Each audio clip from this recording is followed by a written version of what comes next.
set, ready for racing. Race number 1.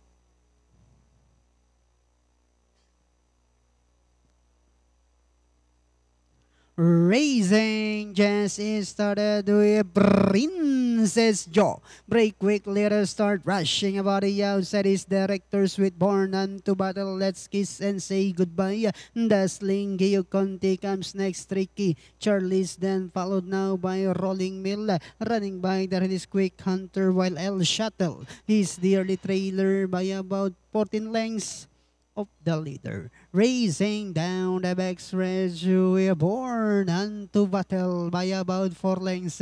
Director Sweet in second, and in third comes number 10, Let's Kiss and Say Goodbye. Rushing up now is Tricky Charlie's Princess John Dazzling. Gio Conti comes next, then followed now by Quick Hunter. Alongside comes Rolling Mill, and a long way back to El Shuttle, who's racing in less. And at the fourth turn, we are Born Unto Battle by about 3 lengths. Moving up is Let's Kiss and Say Goodbye. That was a spill.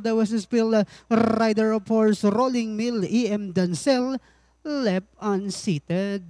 And Diana entering the home stretch. We are Born Unto Battle by about 2 lengths. Moving up now on the outside is Let's Kiss and Say Goodbye. Then comes number 1, Quick Hunter. Last 75 meters. It's now Let's Kiss and Say Goodbye. Quick Hunter is on the outside, and finally it's Quick Hunter. Let's Kiss and Say Goodbye. Then comes Born Unto Battle. Tricky Charlie's.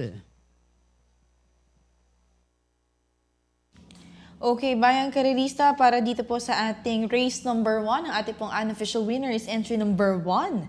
That is Quick Hunter, skippered by Mark M. Gonzalez. Base segundo po dyan, numero G's na favorite, Kiss and Say Goodbye. Darating pang tercero, numero 8, Born Unto Battle. Numero 3.